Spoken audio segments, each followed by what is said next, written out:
had three people sitting and collecting my thoughts when suddenly my name was sprung, and here I am. So just bear with me as I figure out how this brief intervention of mine is going to go. I was trying to figure out why I was here, because almost everyone else, not almost everyone else, barring the Honorable MLA Sahab, he's our local host, everyone else on the dais has a connection with medicine. Barring Sakina, who left at the very last minute against the best advice of Janab Dr. Saab and myself, we have a panel of eminent doctors on the stage. I and the Honorable MLA were the only ones who have absolutely no such, we can't lay any claim to that. During the course of Principal Saab's presentation, it gradually became more and more apparent as to why I was here. And part of that, I think, links to some of the photographs that were presented to all of you. I am now acutely aware of the fact that though I am the third generation of my family to occupy this office, I am also the only generation of my family that does not have a stone in GMC Jammu. My grandfather has 2, my father has 2, I have none. Now, I think there also a little bit of, how should I put it, unfairness perhaps, because you might have noticed during my previous term in office, the super speciality hospital was started. उसमें आज़ाद साहब का नाम है, फारूक साहब का नाम है, मैं वज़ीर आला था, लेकिन मेरा नाम उसमें कहीं है नहीं. अब पता नहीं उस दिन मैं कहाँ पे था जब चोरी छुपे आज़ाद साहब और फारूक साहब ने वहाँ संगे या रिबन काटा, नहीं तो शायद मेरा भी नाम वहाँ कहीं ना कहीं दर्ज हुआ होता. लेकिन चलिए कोई नहीं. अब प्रिंसिपल साहब ने in the course of his presentation has put some of the ideas for future growth for GMC Jammu. I will sit down with Sakina and with Abid, and I will make sure that at least one of those proposals goes through, so I can get my stone also in GMC Jammu, so that in future, when these sort of presentations are made, I don't feel left out. Now we come to Medicon Jammu, first of its kind in J&K, but as we have been told, first of its kind perhaps in the country, that a state or a regional medical council has thought of organizing an event like this.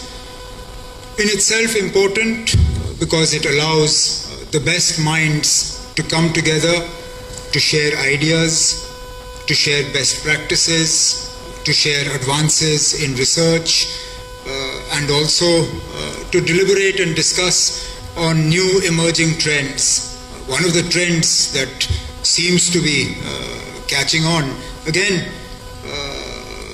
Principal Saab made a passing reference to it when he was talking about the need to have a separate center for transplants. He talked about robotic surgery, and with that he added a sentence which was almost in passing, but he said, one day AI will be doing the work of medicine.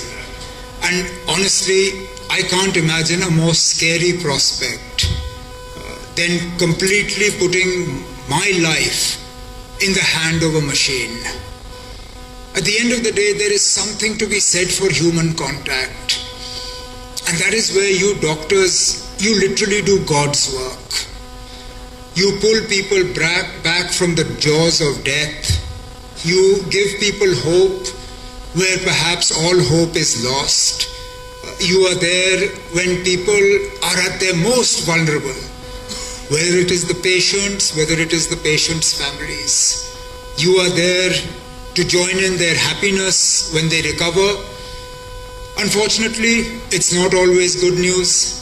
You're also there when you have to deliver the difficult news that perhaps beyond this, humankind has not developed enough to be able to treat them. You're there when their emotions are so volatile that unfortunately you find yourselves at the receiving end of their reactions or their outbursts. And it's never an easy job. I honestly don't envy you. The fact that all your lives, pretty much you're learning. I've seen that from my father. As doctors, you never stop learning. You're always learning about new techniques, new ideas, new medicines, new ways to treat patients. And therein again, as I said, this whole move towards artificial intelligence.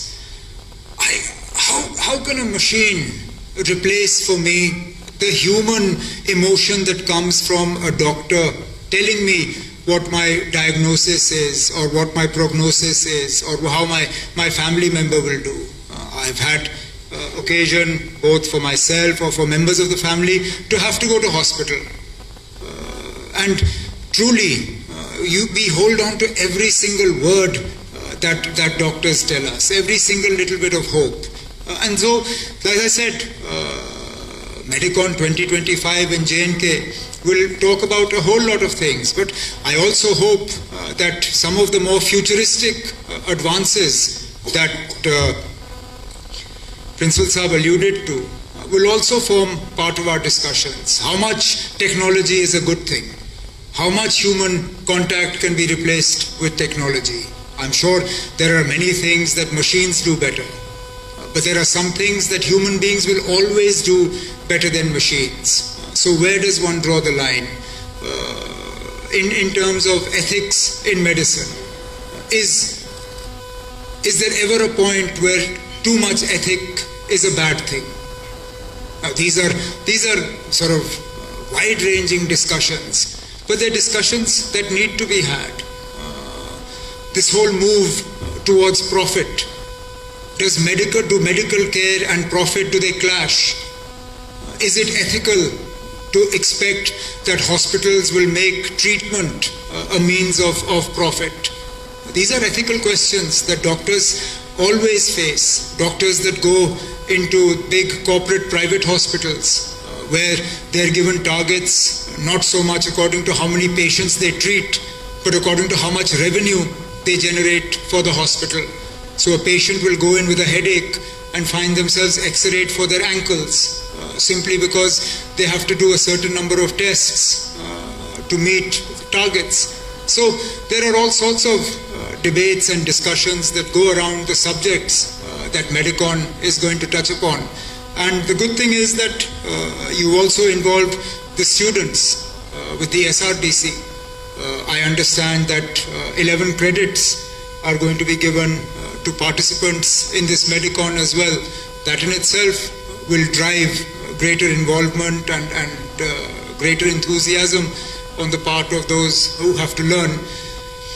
For me and for Sakina, for Abed, our challenge is to make healthcare more easily accessible.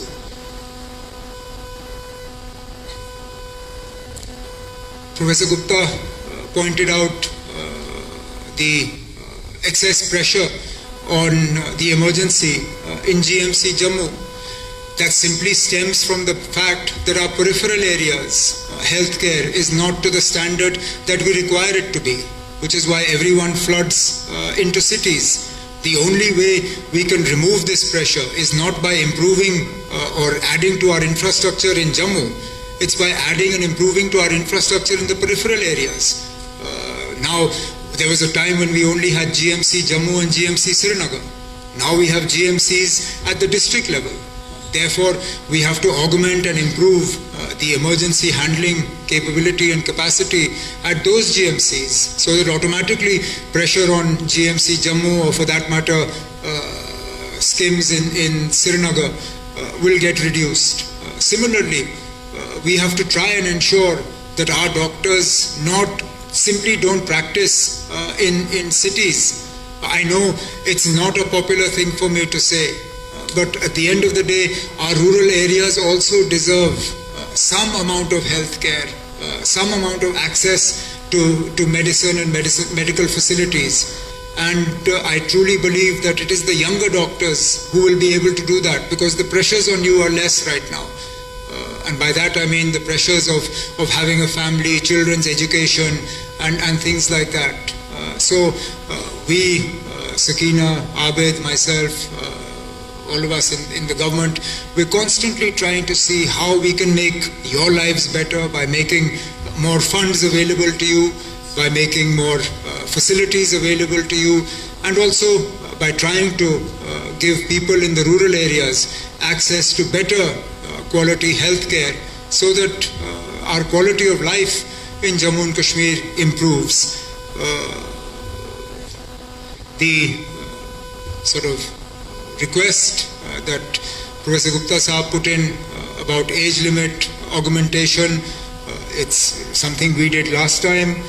I'll sit down with the Honorable Minister, with her officers, and take a look at it. I mean, it's something in the normal course is logical. Longevity is increasing. We also need more doctors. Even last time when we raised the age, it was because we found that a number of our faculties were at risk of being de-recognized because we didn't have adequate teaching staff. We found that our best teachers were retiring far too early. And now again the same thing. Because we've added so many government medical colleges at the district level, we need to have adequate number of teaching staff in the medical fraternity.